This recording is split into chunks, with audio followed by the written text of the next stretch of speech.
This week's text is The Collector of Treasures by Bessie Head.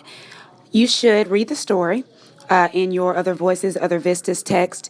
Watch this presentation, of course, and also watch Chimamanda Adichie's We Should All Be Feminists to be prepared for the discussion board.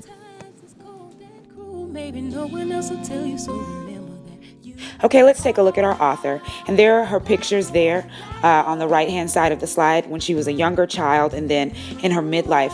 But Bessie Head was a South African writer, and she was later given citizenship in Botswana. She wanted nothing to do with South Africa because of the unjust treatment of Black people in her home country for all of her life. So she transferred her citizenship to Botswana, where conditions were a bit better for her. And Botswana is just north of South Africa. And she has a biracial heritage, which is important to note because it was a particular scandal in her lifetime, and it would have been for anyone with a similar history. Her mother was a white woman of a Scottish background who was from a very well-to-do family who had a relationship with one of the men who worked in her family's horse stables, who was a native Black South African man. And this was not yet against the law in 1937, but soon would be against the law in South Africa for there to be a biracial relationship between a Black person and a white person, particularly a white woman and a Black man. So when this happened, Bessie Head's mother's family put her mother into an insane asylum for having this relationship with a Black man, and then gave Bessie Head up for adoption. So she was adopted from infancy and given away by her mother's family. And this really impacted her mental stability across the course of her life, as well as her writings. If we look at our main character, Dekoleti, we see something that we've seen in previous texts, which is a connection between the author and the main character. So this takes on a mode of almost autobiography when we see some of the similarities between the character and the writer. Bessie, like Dekoleti, became a single mother early on in her life. She had one son, and she divorced her husband. Of course, we see that Dekoleti takes a different route to end her marriage, but she also is a single mother throughout the course of that text, right? Also, what makes her similar to Dekoleti is that she wasn't able to support her son through her writing during her life for most of her life, but she sold vegetables and made homemade jam from guava, which is a particularly tasty fruit, and she used what she earned from selling those vegetables and that jam to support her son. So in a similar way that Dekoleti uses her sewing to raise her children, Bessie Head had used her skill set to raise her own son. As we read this text, I want you to keep a few themes in mind, and these are themes that you've seen before in previous texts, so we're going to also make connections between this text and other things that you've read. The first, of course, is the role of women, and that's an obvious theme in this text because we start out at a women's prison and we deal with the life and relationships between Dekoleti and other women in the text and what she has to go through, how she is oppressed by the system and by her husband Goresgo, and how she exercises agency in the murder of her husband, and also more lightheartedly in the raising of her children by herself and her sort of making her family work in any way that she can. The second theme, human relationships. And I've just listed here on this slide a few of the human relationships that we see in the text. The relationships between the women in the prison at the beginning is particularly interesting, the way that they bond in terms of how they've been oppressed. The relationship between Dekoleti and Penelope, which is fascinating, truly interesting, because Penelope even offers her husband to Dekoleti in a mode of friendship that is probably unfamiliar to most of us. The relationship between Paul and Penelope, this loving marriage, which also has some strange elements to it.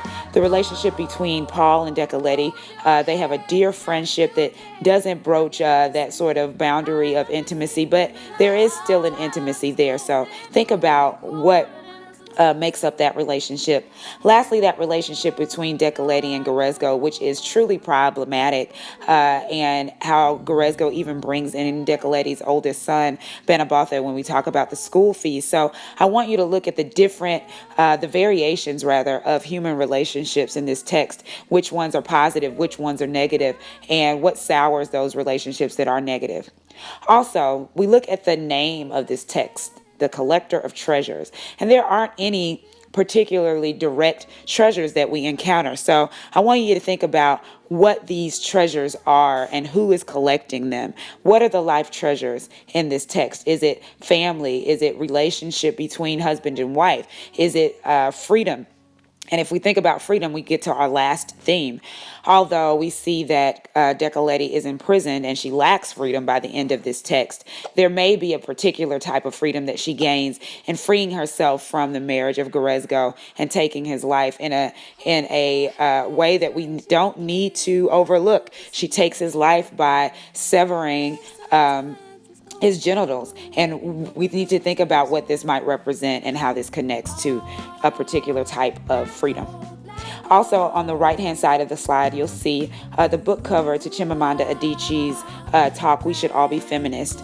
I've posted the video for that talk to your Moodle site. And so once you've read this story and watched this presentation, I want you to take a few minutes and watch that presentation. It's very short, but Adichie says some very meaningful things about the way that gender roles affect relationships and the way that people interact with genders that are opposite of theirs in the text. And so it might help us to understand why Decollete feels the way she does, and it might even help us to understand why Grezgo treats Decollete and his children the way that he does. So please take a look at We Should All Be Feminists and come to a better understanding of the text.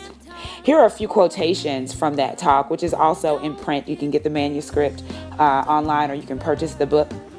But in it, Adichie talks about the fact that feminism also connects to advocating for the fair and rightful treatment of men and not stifling young men into feeling that they should be hard, that they should have this certain sort of personality, that it's not okay for men to be emotional and not okay for men to cry, and what this does to young boys to make them very hard and ultimately have fragile egos. So she says that we stifle the humanity of boys by doing this.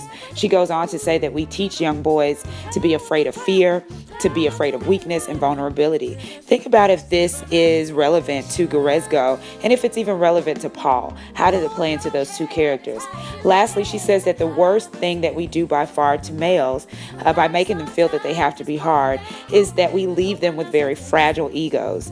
The harder the man feels compelled to be, the weaker his ego is. Think about that quotation from Adichie and if it relates to Grezgo and if that explains his really horrible treatment of his wife and his children. And perhaps even the quotations in the text about the two types of men that Bessie Head's character believes exist in her community. So take a look at that again, that video, once you've read the text and watch this presentation, and see if you come to a better understanding of gender roles. Lastly, I want you to start to think about how these texts, all the texts that we read, connect to one another. And even though this text has different characters, it's taking place in a different part of the world than some of the other texts.